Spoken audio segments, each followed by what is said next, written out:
A folded napkin. 4 words, written in trembling handwriting. They contaminated your meal intentionally. This place is poison.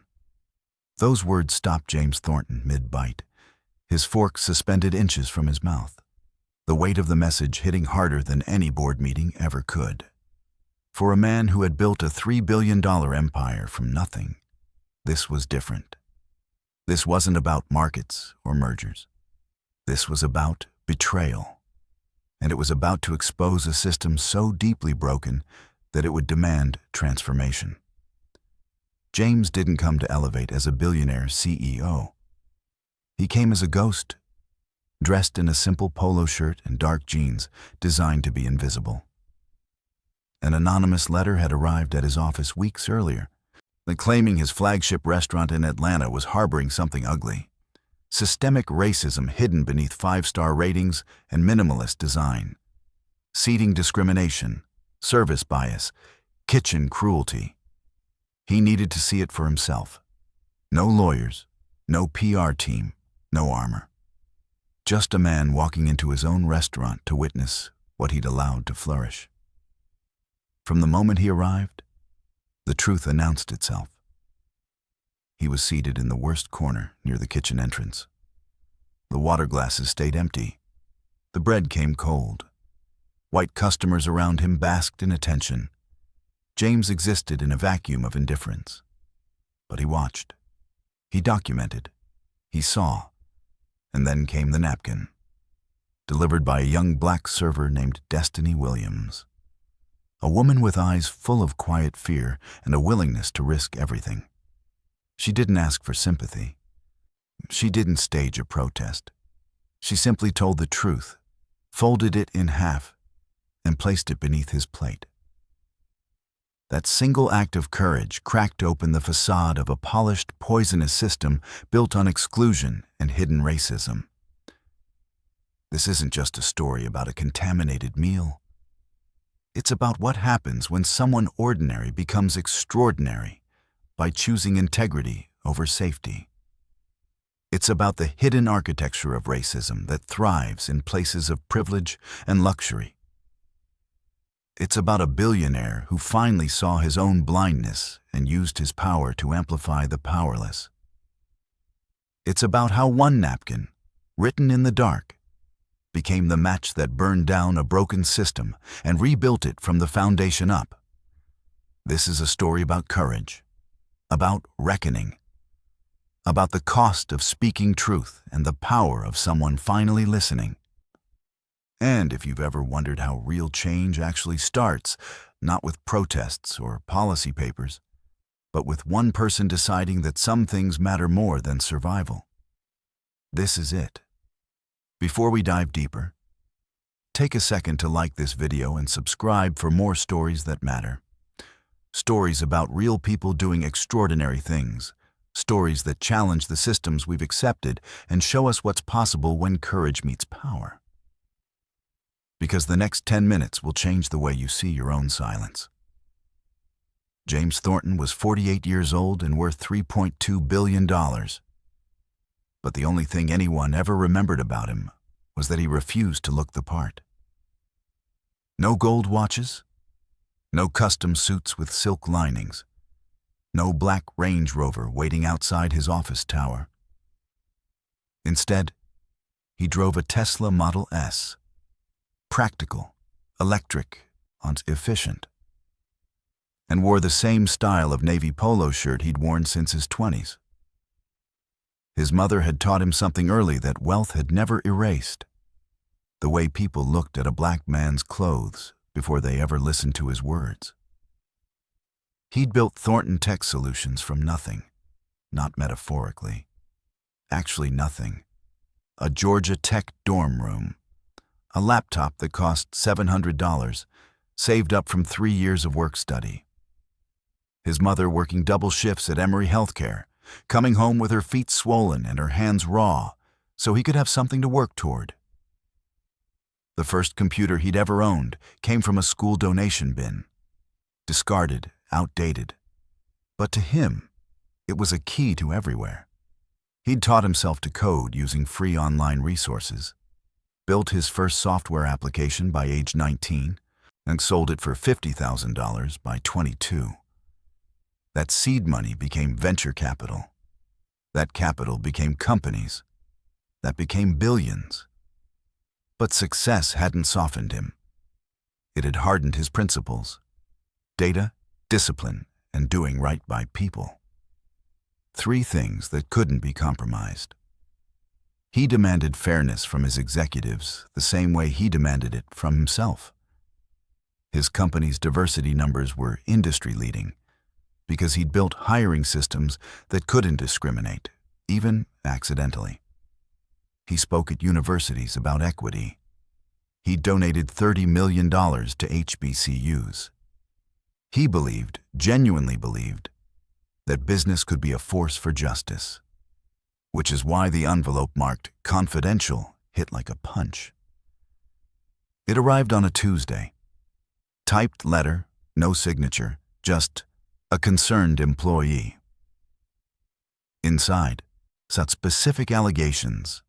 Elevate, his flagship restaurant in Atlanta, the jewel in his hospitality portfolio, wasn't reflecting his values. It was practicing the opposite.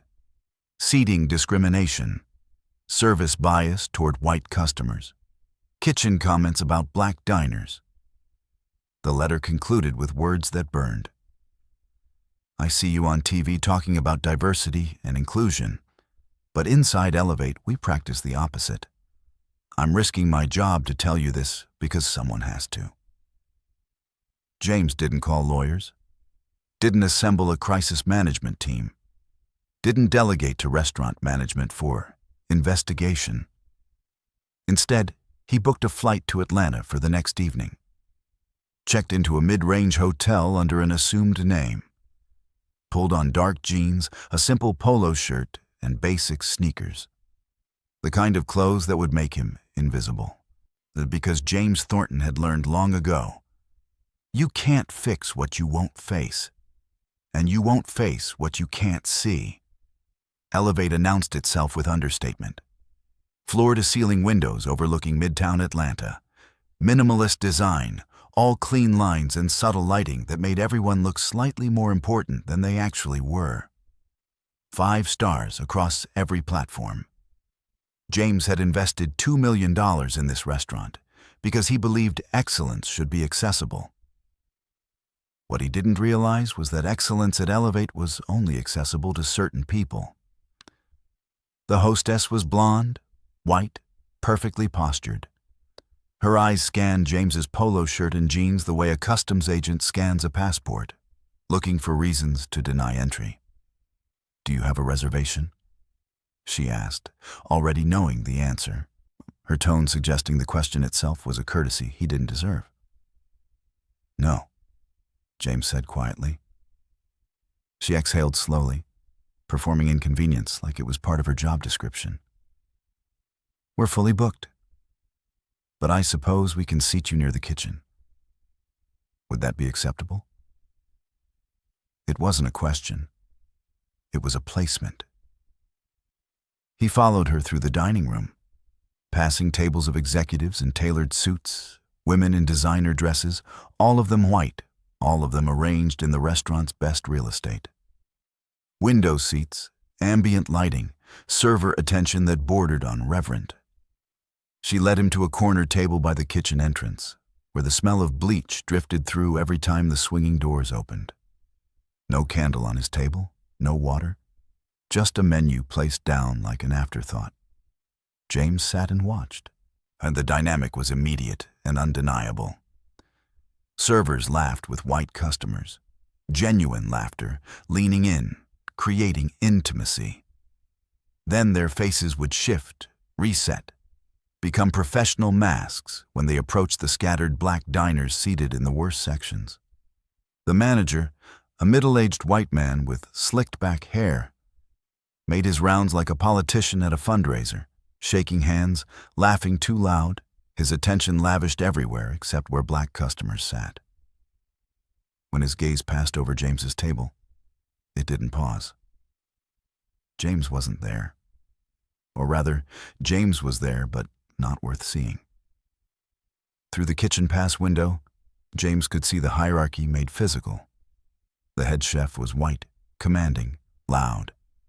The sous chefs were mixed. The line cooks, the people actually doing the skilled work, were black and Latino, invisible, and working in the heat while their labor was credited upward to whiter hands. The contradiction crystallized in front of him. Black people served. White people were served. It was that simple, that systemic, that intentional. James sat quietly, fork untouched, taking mental notes. He wasn't shocked. Shock required surprise.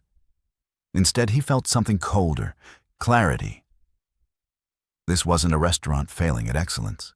This was a system perfectly designed to distribute excellence unequally. The beautiful facade, the 5-star reviews, the minimalist aesthetic, none of it changed the fundamental architecture. A beautiful building built on ugly foundations is still built on ugly foundations. Paint doesn't cover rot. It just hides it until someone finally looks underneath. Destiny Williams had learned to make herself smaller, not physically. She couldn't control her height or the shape of her body, but in every other way. Her voice pitched lower in the dining room. Her movements economical, efficient, designed not to intrude. Her hair worn in tight braids because manager Greg had once said her natural texture was a bit bold for Elevate's aesthetic. She'd learned to apologize for existing in spaces that weren't built for her. She was 24 years old and already carrying the weight of a life that wasn't supposed to be hers. Destiny's mother had been a home health aide for 18 years, changing bedpans, bathing strangers, lifting bodies twice her size with hands that shook from arthritis and chronic pain. She'd done it so Destiny could do better.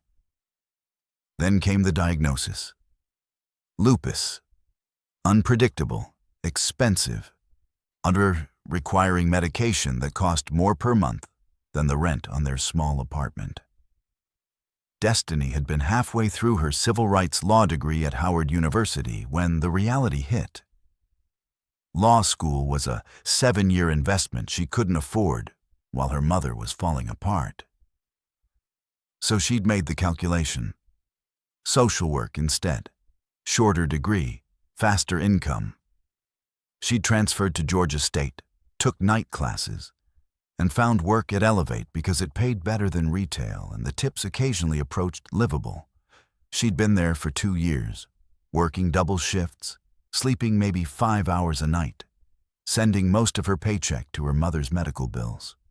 At Elevate, she was the only black female server in the dining room.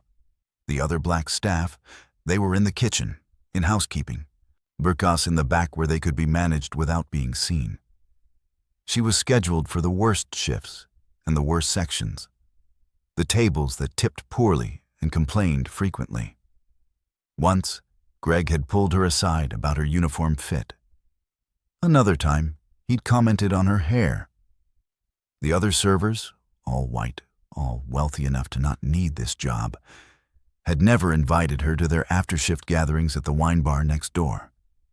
She watched them laugh together, their belonging automatic and unquestioned. She'd learned to smile through it. Perfect posture, perfect yes sir and no ma'am. Never complaining, never challenging, never letting anyone see that she noticed every slight, every exclusion, every moment when a white customer received warmth and a black customer received service.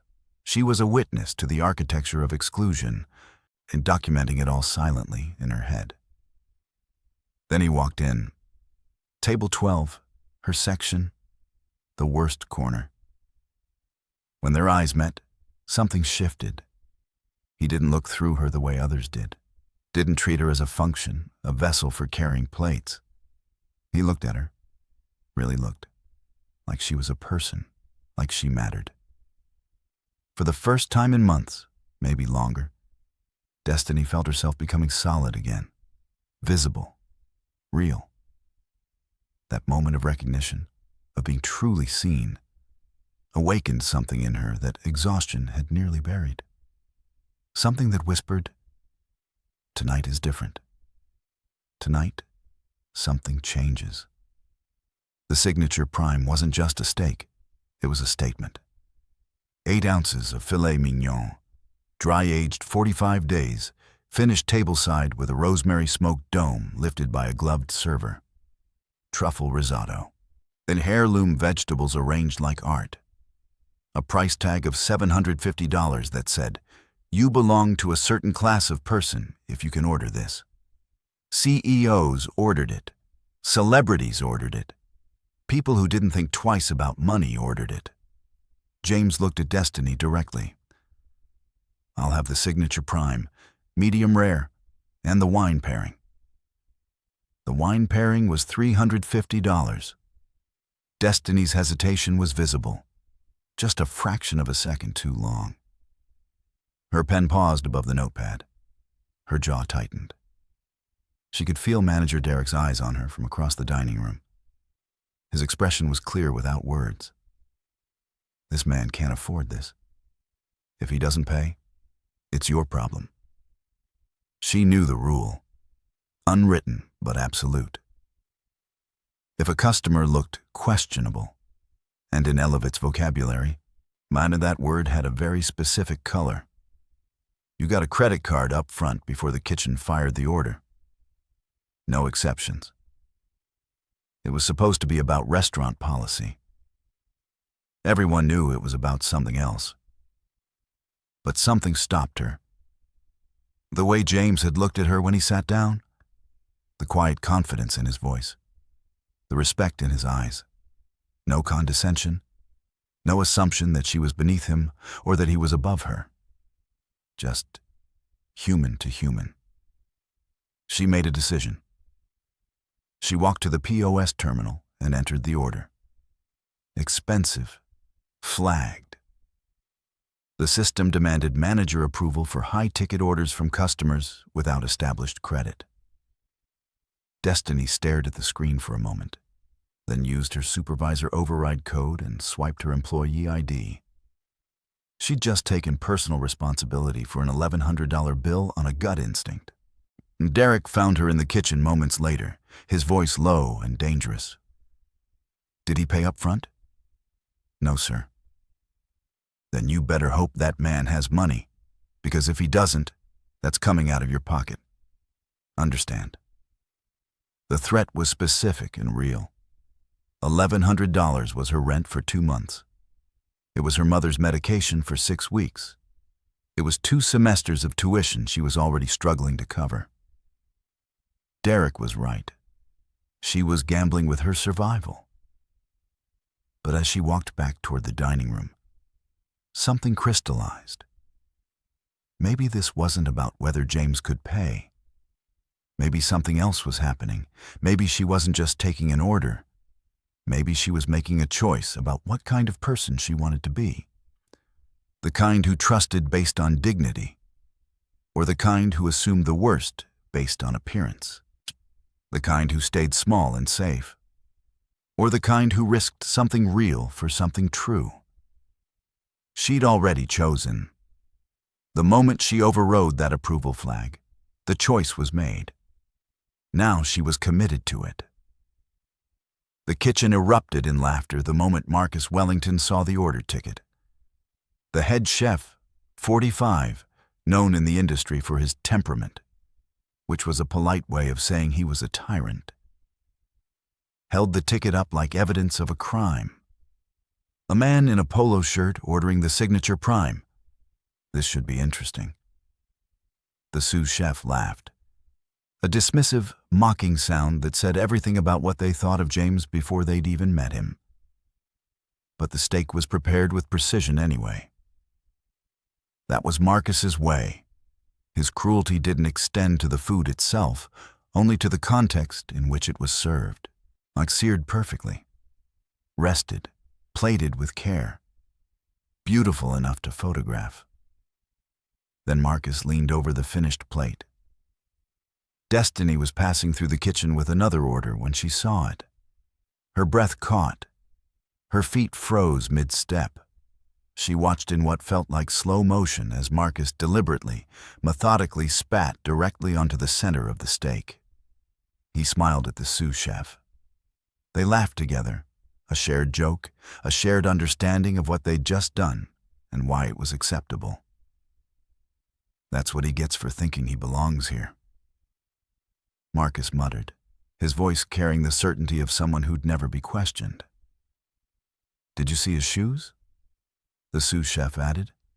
Off-brand, cheap sneakers. This place isn't for people like him. Exactly. Let him eat our spit. Maybe it'll remind him where he really belongs. The laughter that followed wasn't anger. It wasn't a momentary lapse in judgment. It was celebration, ritual. The laughter of people who believed they were protecting something sacred by desecrating it for the unworthy.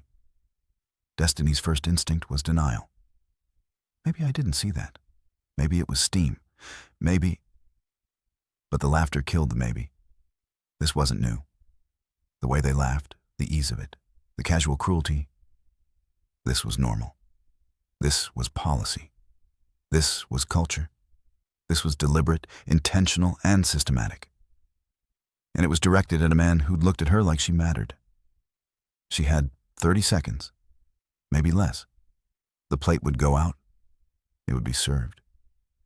He would eat poison, literal and metaphorical, and she would be complicit through silence.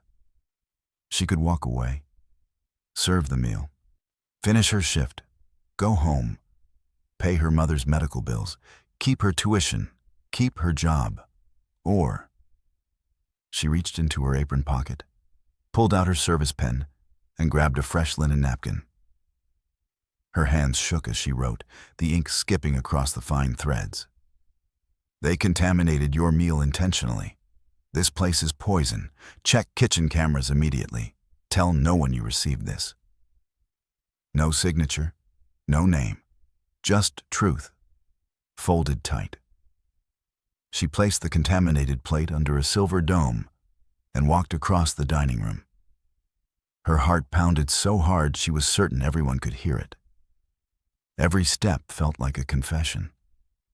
Every breath felt like a betrayal of the system she'd been trained to serve. She set the plate before James with practiced grace. Enjoy your meal, sir. His eyes met hers.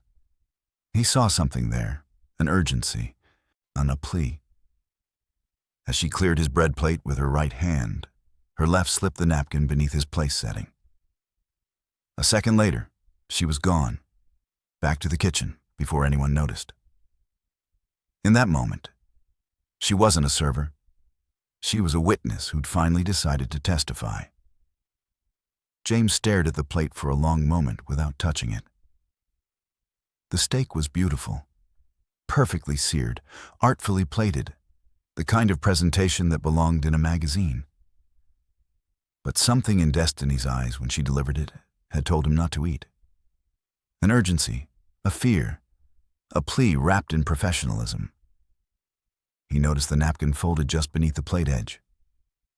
Slowly, carefully, he unfolded it. The handwriting was shaky, the pen pressure uneven, written in haste, written in fear. But the words were clear. They contaminated your meal intentionally. And this place is poison. Check kitchen cameras immediately. Tell no one you received this. Not shock. Something colder arrived instead. Something focused and lethal. It wasn't the violation itself that landed hardest. James had eaten worse things in his years of undercover investigations, testing systems, testing people. It was the word intentionally that punched through him. This wasn't a moment of rage from one bad employee. This wasn't a lapse in judgment or a momentary loss of control. This was a culture, a system, a deliberate choice to poison a black man for the crime of existing in a space deemed not for him. He looked around the restaurant with new eyes. The all-white diners in their designer clothes, arranged in the best seats, receiving constant attention. and the invisible black staff moving through the space like ghosts. Visible only when needed, invisible otherwise. The beautiful architecture, the 5-star reviews, the curated aesthetic, all of it a facade hiding something violent underneath. The excellence at Elevate wasn't universal. It was reserved, rationed, distributed only to certain bodies, certain skin tones, certain bank accounts. The anonymous letter writer hadn't been exaggerating. This was worse. This was worse than he'd imagined. James folded the napkin carefully and slipped it into his jacket pocket. He didn't eat the steak, didn't make a scene, not yet.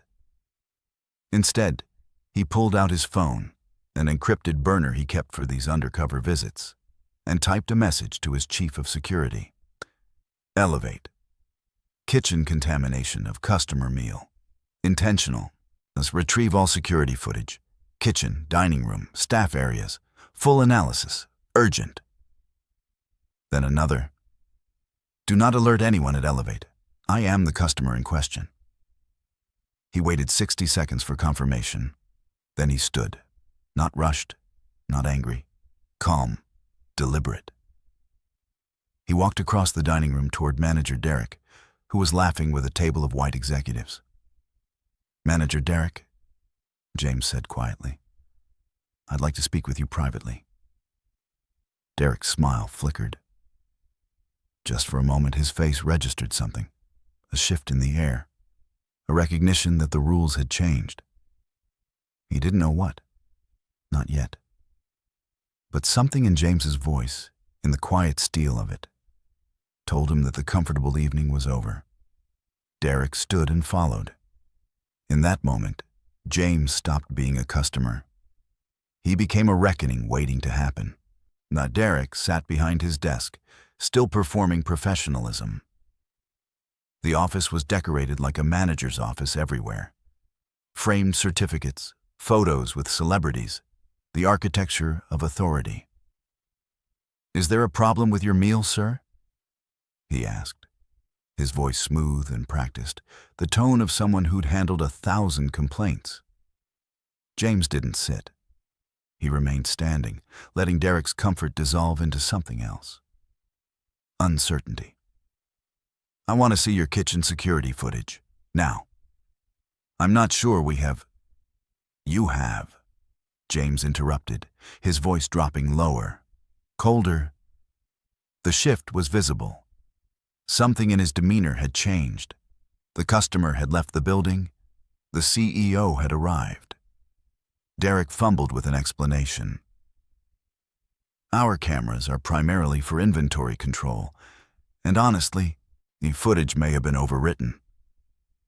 Then you better hope today's hasn't been, James said.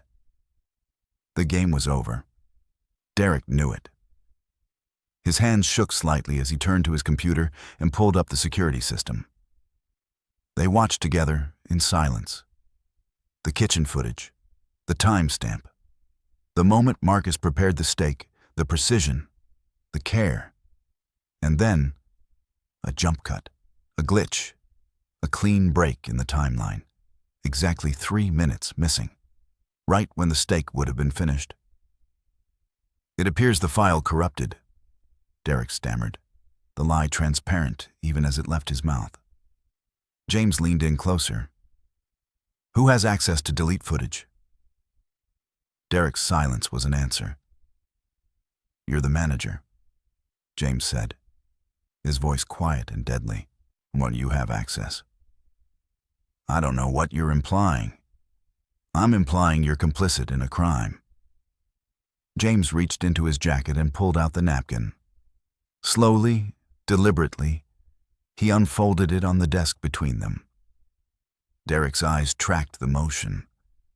His face went white as he read the words. They contaminated your meal intentionally. This place is poison. Check kitchen cameras immediately. Tell no one you received this. Derek's mouth opened, closed, opened again, but no words came. James leaned back, allowing the moment to settle between them like a weight. My name is James Thornton, I own this restaurant. I own you. Derek's entire body seemed to collapse inward. The color drained from his face. His hands went numb. I'm giving you a choice, James continued, his voice carrying absolute authority. Cooperate fully with an investigation. Full transparency, all access, complete honesty. Or spend the next several years explaining to federal prosecutors why you were deleting evidence of a hate crime. Derek tried to speak, failed, tried again. There is no third option, James said. There is no lawyer who saves you from this. There is no explanation that makes this acceptable. You made a choice about which side of history you're on, and now you have to live with it. In that moment, Derek understood with perfect clarity.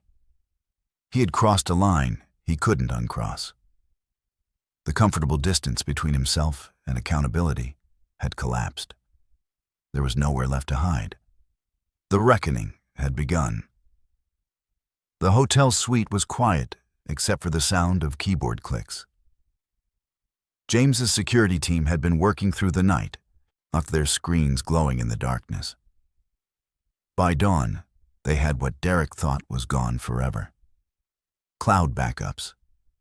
The footage the kitchen manager believed he'd erased was preserved in encrypted servers, raw and untouched. James watched it unfold frame by frame. Marcus Wellington leaning over the finished steak, the deliberate motion, the smile afterward, the audio crystal clear. That's what these people deserve. The sous chef laughing, let him eat spit. But it wasn't just one incident. Earlier footage from the same week showed a black couple seated at the worst table, their order arriving 45 minutes late, the plates handed to them with visible contempt. Another incident. A black businessman's steak delivered by a busser instead of a server. A deliberate slight, a message about where he belonged. And another, and another. And this wasn't isolated. This was policy masquerading as service. James didn't call a lawyer, didn't go to the police first. Instead, he called his crisis management team, his legal team, and the FBI's Atlanta field office directly. I'm reporting a pattern of hate crimes at my restaurant. I have video evidence of multiple intentional contaminations of customer meals based on race. I want to cooperate fully. He encrypted the footage and sent it to 3 locations simultaneously: his lawyer, the FBI, and the local district attorney. By 10 a.m. the next morning, 2 unmarked black SUVs pulled up outside Elevate.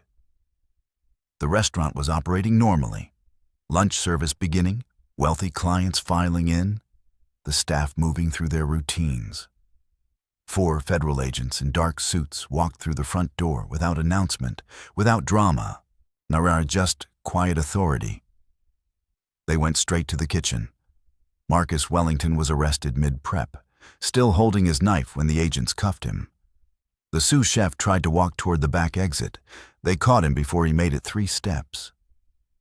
Derek was arrested in his office, the realization of what was happening breaking across his face in real time. The dining room fell silent, forks suspended mid-bite. Conversations died. Everyone watched as 3 men were led out in handcuffs. Then James walked out to face the cameras. He was dressed impeccably now, tailored suit the CEO everyone recognized. He stepped to a microphone positioned on the front steps, reporters already gathering, cameras already rolling. His voice was calm but carried the weight of moral authority. Yesterday, I entered this restaurant as a customer, he began. And today I stand here as its owner, and I have to tell you something you need to hear. He paused, letting the moment settle. What happened inside this building wasn't a mistake. It wasn't a moment of poor judgment. It was calculated, intentional, and it represents a culture of racism that I allowed to flourish beneath my watch. The employees responsible have been arrested and will face federal charges for hate crimes. Another pause. His eyes scanned the crowd. But more importantly, I want to say this. There is a young woman inside this restaurant. Her name is Destiny Williams, who had the courage to report what she saw when reporting meant risking her job, her education, and her financial security. He gestured. Destiny walked out, standing beside him, not smiling, not waving, standing tall. This woman showed more courage, more integrity, more leadership in one moment than most executives demonstrate in a lifetime. She is a hero, and I want the world to know her name. The applause was thunderous, genuine, earned. Elevate will close for a complete cultural reconstruction, James continued. When we reopen, it will be under new leadership with new systems and with a commitment to justice that matches the excellence we claim to offer. Destiny Williams will lead that reconstruction as our Chief of Culture and Compliance. He paused, his voice dropping lower, but somehow carrying further. We're not canceling this restaurant. We're redeeming it. Power used to silence becomes power used to amplify. That's the only way forward. 3 weeks later, Elevate was still closed to the public. But the lights were on and the work was relentless. The kitchen had been gutted. Old equipment removed, new stainless steel installed, the space redesigned so that every station had equal visibility and respect. The dining room walls had been repainted in soft, warm colors that invited rather than intimidated. The Confederate-era artwork that had hung subtly throughout, a quiet assertion of power and history, was gone. Replaced with photographs, Black chefs, Black entrepreneurs, Black pioneers in Atlanta's culinary history. The walls now told a different story. Destiny sat at a desk in what used to be the manager's office. The nameplate read, Destiny Williams, Chief of Culture and Compliance. She still wasn't used to the title, still adjusting to the authority that came with it. But she wasn't the same woman who'd served tables in silence, and that version of her had been necessary for survival. This version was necessary for something else entirely. Her first week, she called a mandatory all-staff meeting. No exemptions. She didn't lecture them about culture or values. She testified, told them what she'd seen, what she'd heard, what she'd felt standing in that kitchen watching Marcus spit on a plate. This place operated on the assumption that some people deserve better than others. Some people matter more. Some people's dignity is negotiable. That ends now. The systems followed quickly. An anonymous reporting hotline so staff could report discrimination without fear of retaliation. Mandatory unconscious bias training, quarterly refreshers, non-negotiable. A diverse hiring committee for every new position, including Destiny. The kitchen leadership completely restructured with a new head chef, known not for his temperament, but for treating his team like human beings. A culture committee with representatives from every level, dining room, kitchen, management, janitorial staff. Everyone had a voice. James increased server wages by 25%. Benefits expanded to include tuition reimbursement, healthcare coverage for part-time staff, professional development funds. He was building a system that treated people like they mattered. But more than policy, Destiny was returning to school.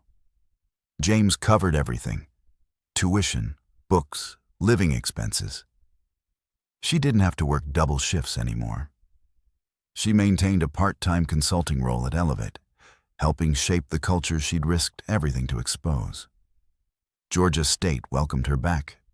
She was pursuing her degree in social work, paired with a new certification in workplace equity and justice. Universities started calling. Business conferences wanted her to speak.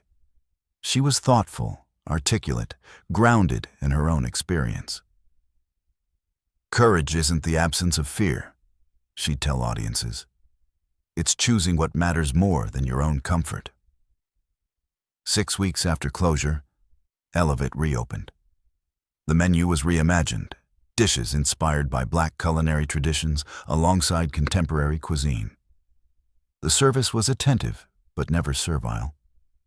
Every customer was trained to be seen as worthy of dignity, regardless of their appearance, their clothes, their shoes. James and Destiny sat together in Section 12 on opening night. The table where it had all begun.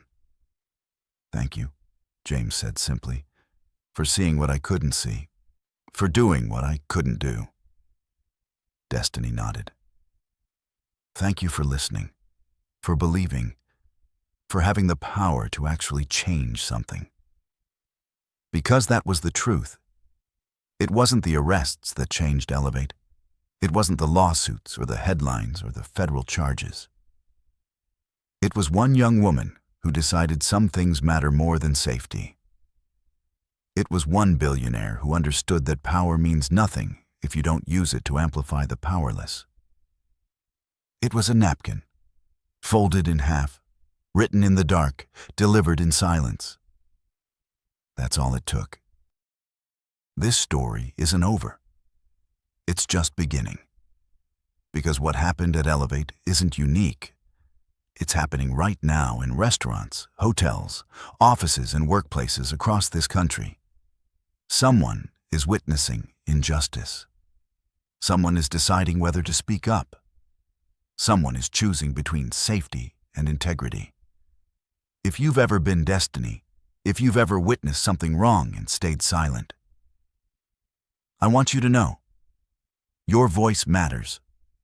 One napkin, 4 words. That's all it took to expose a broken system and force it to rebuild.